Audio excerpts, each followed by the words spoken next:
Yeah, it looked like it. I mean, he kind of slid underneath as he got to the spot, too. And the Spurs making a change here. Aldridge is checked in. Young, a screen on Parker. Larkin, the pass to Young. Can't convert off the nice pick. This is not the slam dunk contest. You don't get do-overs. You got to finish the job. Green inside the three-point line. Rebound, Brooklyn. This game coming on the heels of their win against Chicago. And really complete control of that game. If you recall, guys, they made sure they didn't have to sweat that one out down the stretch. They didn't make any mistakes, kept everything tight, and coasted to the finish line. Aldridge is screen. Inside, goes up off the pick. And very little fight put up by the defense as he made his way to the bucket for the jam. They did seem to take the cautious approach, Greg, when it came to defending that one. You're right. And, guys, it's not the time for caution now. I mean, they've got to be aggressive and take some risk to see if they can cut that lead down. Duncan, he's checked in for San Antonio. Nets trail by 11. Larkin kicks to Young, and a strong finish with two hands. Cutting into that lead a little bit. Way to finish. And the basket is still shaking. Oh, I mean, he has got power in bunches on that two-hand. San Antonio's gotten a success rate of just over 50% from three-point tonight. 4 of 7 shooting. Here's Aldridge. The shot is off, and Brooklyn will come the other way. Quarter 2, and just under 2.5 minutes gone by. Johnson outside.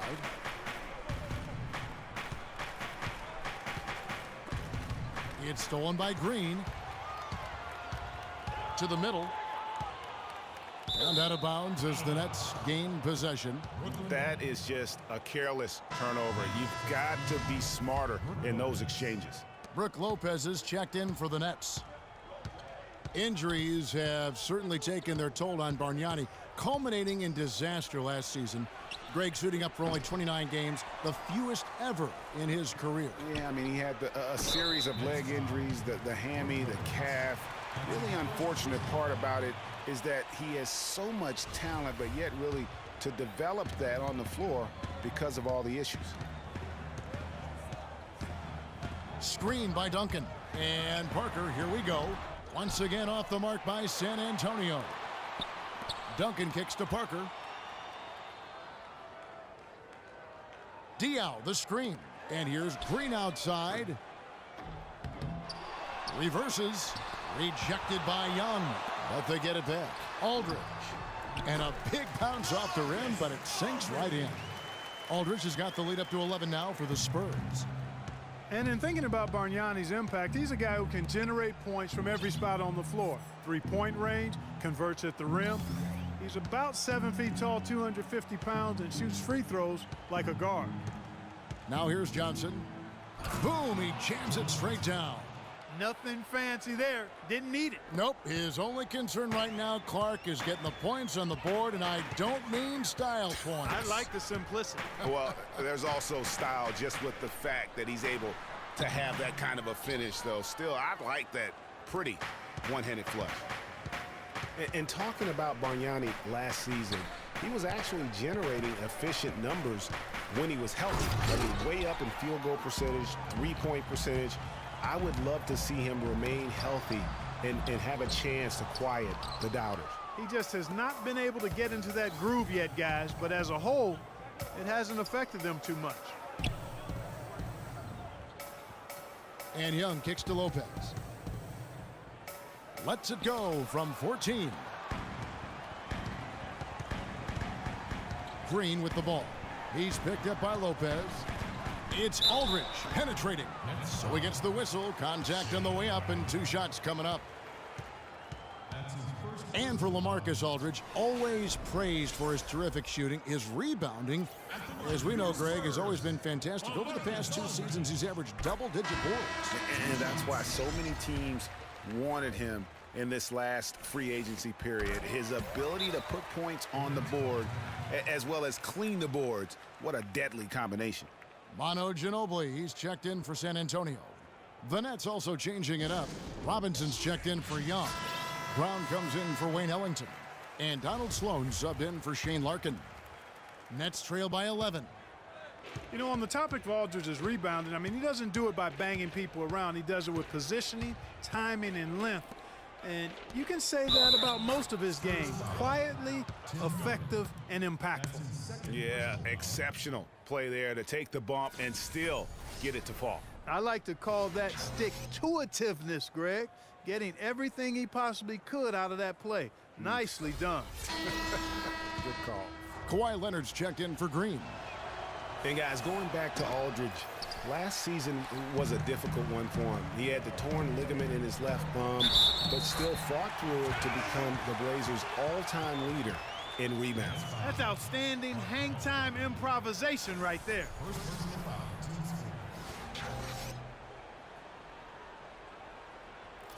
And, you know, guys, Manu Ginobili's relationship with Greg Popovich has been really interesting over the years. In the beginning, Pop obviously had a rigid system. Ginobili played with a lot more freestyle and free-wheeling nature. The two clashed heavily early on, as one might expect. Here's Sloan. 8 points his last outing. Here's Lopez. And they're going to count the bucket and send him to the line. It could be a three-point play.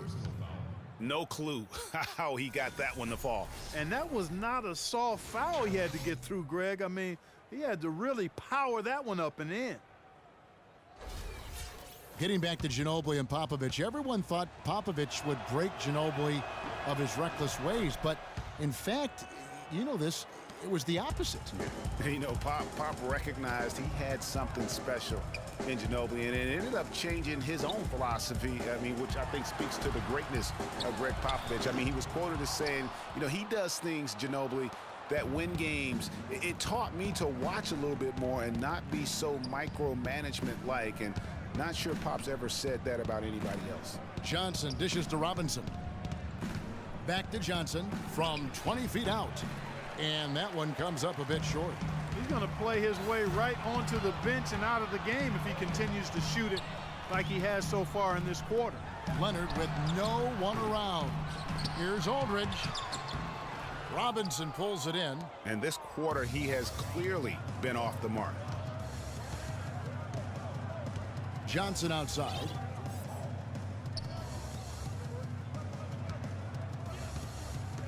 They get a hand on it. And now the fast break, Ginobili with the ball. Count that one. 6 points for Leonard. How many times have we seen a possession like that from them today, ending with a basket coming off a pretty pass? Well, when you look at the assist totals, heck, they've been clearly the better team. Now here's Johnson. Rebounded by the Spurs. Aldridge has got his 5th rebound in this one. And the Nets miss again. Spurs leading by 11. Parker passes to Leonard. Aldridge against Robinson. There's Parker with the 3. Can't get it to go. So Brooklyn will take it the other way. And this matchup with the Spurs, it's their first meeting of the season. And this is the first of 2 games between the two, East versus West, so they don't see a whole lot of one another. Yeah, and Greg, for me, that just raises the intrigue level. Some matchups we don't get to see that often, so I'll be watching this one closely.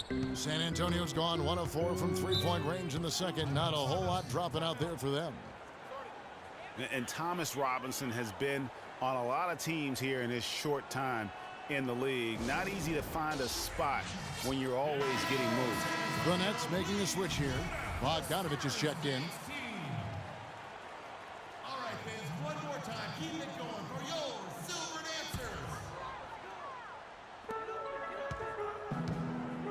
Dancers. Ginobili kicks to Mills. He feeds it to West. And so he draws the foul on the shot. A trip to the line to shoot 2. Well, David West's usage and overall numbers have ticked away with time. He's still as efficient as ever. Yeah, not the over 50% field goal guy he used to be, but still a valuable contributor on the block. And for West, a lot of what he brings to the table is just professionalism, leadership, and a real example of how to get the most out of what you've got.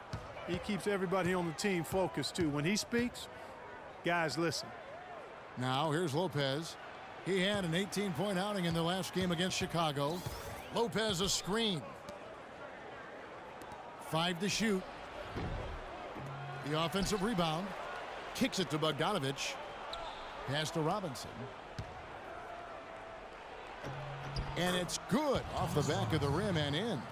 Robinson's got 4 points in the quarter. The number of points they've scored in the paint already today is pretty eye-opening. It really is, Clark. The defenders need to do a better job of closing those lanes to the hoop. Now here's Ginobili. He's got 10. San Antonio again missing.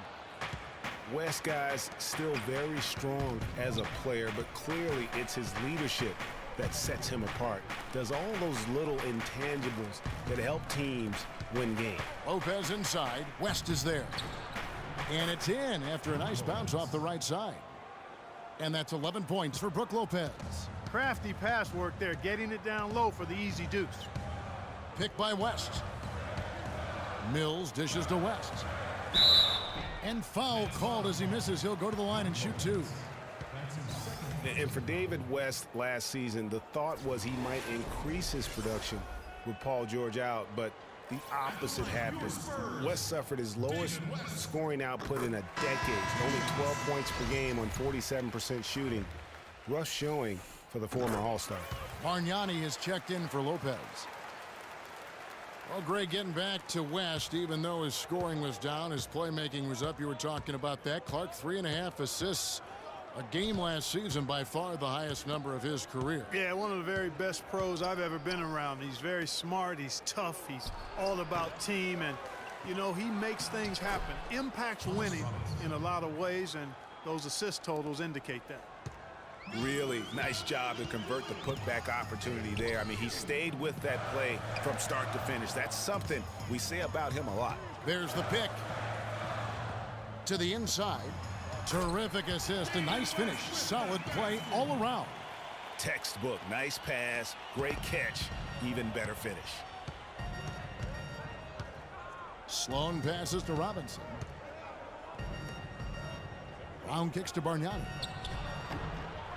San Antonio with the rebound. They've held a 12-point lead earlier. Outside Leonard. To the wing right side. Picked by West. Off the screen. And another basket for San Antonio. Perfect screen there. Set him up with a terrific look. Yeah, I like the fact that the setup was good, the screen was solid, but you also have to look at the fact that the defender didn't do his job as well as he could have.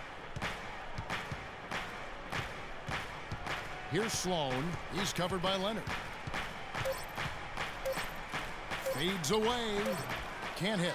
That's exactly how you have to defend him. He's a guy that the D needs to be aware of at all times. So we've reached the end of the first half of play. Spurs lead by 10. And time now to go courtside as we send you over to Doris Burke from the sideline. Doris? Well, David, a great first half that demonstrates a lot of the evolution of this team. As a veteran of this group, can you tell us a bit about the concepts that have helped this cohesion? You know, we've developed some good habits, creating an identity, but we've just got to continue to try to make the right play every single time, and then the game will speak for itself. David, thank you. Guys, Coach would point directly to this guy as to what this team is all about. All right, Doris, thank you. And we'll be back after halftime for the start of the third quarter. And now, the 2K Sports Halftime Show.